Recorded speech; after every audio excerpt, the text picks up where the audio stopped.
நாளைக்கு ஏதாவது பிரச்சனைனா அதை நம்மளால தாங்க முடியாது அப்படிங்கிற அந்த ஆழ்மன பயத்தின் காரணமாக இவங்க தங்களுடைய திருமணத்தை, தங்களுடைய ரிலேஷன்ஷிப்பை தாங்களாவே கெடுத்துக்கிறாங்க.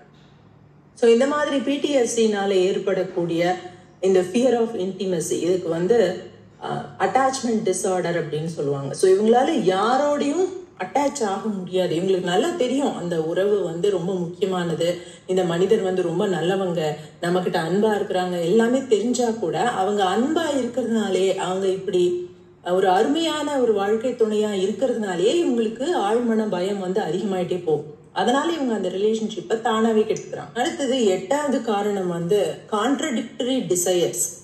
இது நம்ம எல்லாருக்குமே பொதுவாகவே இருக்கும். நம்மளுக்கு ஒரு விஷயம் பிடிக்கும், அதாவது புழுக்கும் ஆசை, மீசைக்கும் ஆசை அப்படின்னு சொல்லுவாங்க இல்லையா.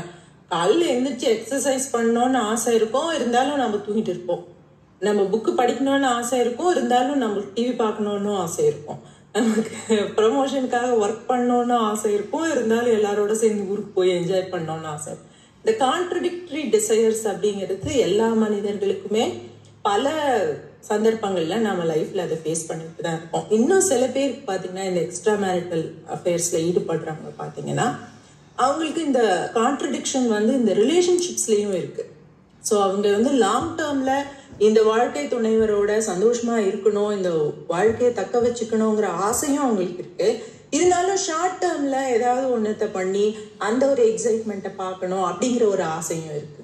ஸோ அவங்களால ஒரு ஸ்டேபிள் மைண்ட் செட்டோட லைஃப்பை அணுக முடியறதில்ல. ஸோ இவங்களுக்கு பார்த்தீங்கன்னா ஒரு சில சமயம் கட்டற்ற சுதந்திரம் தான் இவங்களுக்கு ஒரு சாட்டிஸ்ஃபேக்ஷனை கொடுக்குது அப்படிங்கிற மாதிரி ஒரு புரிதல் இருக்கக்கூடிய மனிதர்களாக அவங்க இருப்பாங்க. ஆனால் ஒரு நல்ல திருமண வாழ்க்கை, ஸ்திரமான திருமண வாழ்க்கை அப்படிங்கிறது கட்டற்ற சுதந்திரம் பேஸ் பண்ணது கிடையாது. அது ஒரு கட்டுப்பாடு உள்ள ஒரு வாழ்க்கையாகத்தான் இருக்கும் இல்லையா. அதை இவங்களால ஏற்றுக்கொள்ள முடியறதில்ல, அல்லது அது இவங்களுக்கு ஒரு டிஸ்டர்பன்ஸை கொடுக்கறதுனால இந்த மாதிரி எக்ஸ்ட்ரா மேரிட்டல் அஃபேர்ஸ்ல போய் சிக்கிக்கிறாங்க. இப்போ நம்ம ஒரு விதமா இதை பார்க்கலாம். அதாவது ஒருத்தன் தன்னுடைய வாழ்க்கை துணைக்கே துரோகம் பண்ணிட்டு போறான் அப்படின்னு சொன்னா, அவன் போனா போய் தொலைவான், விடுங்க, அவனுக்குலாம் நம்ம எதுக்கு மரியாதை கொடுக்கணும், அவன் எப்படியாவது போட்டோம் அப்படின்னு அவனை விட்டுடலாம். ஸோ அந்த மாதிரி விடும் பொழுது கண்டிப்பா அவங்களுடைய வாழ்க்கை துணை பெரிய அளவுல எமோஷனலா பாதிக்கப்படுறாங்க, ஃபினான்ஷியலா பாதிக்கப்படுறாங்க, ஹெல்த் ரீதியாகவும் பாதிக்கப்படுறாங்க. குறிப்பா அந்த வீட்டில் இருக்கக்கூடிய குழந்தைகள் பெரிய எமோஷனல் ட்ராமாவுக்கு ஆளாகிறாங்க. சரி, இது எல்லாத்தையும் தாண்டி அந்த மனிதர் அவங்க சந்தோஷமா இருக்காங்களா அப்படின்னு பாத்தீங்கன்னா அவங்களுமே சந்தோஷமா இருக்க மாட்டாங்க. ஏன்னா அவங்களுக்குள்ள இருக்கக்கூடிய, நம்ம மேல பார்த்தோம் இல்லையா, இந்த 8 அன்ரிசால்வ்டு சைக்கலாஜிக்கல்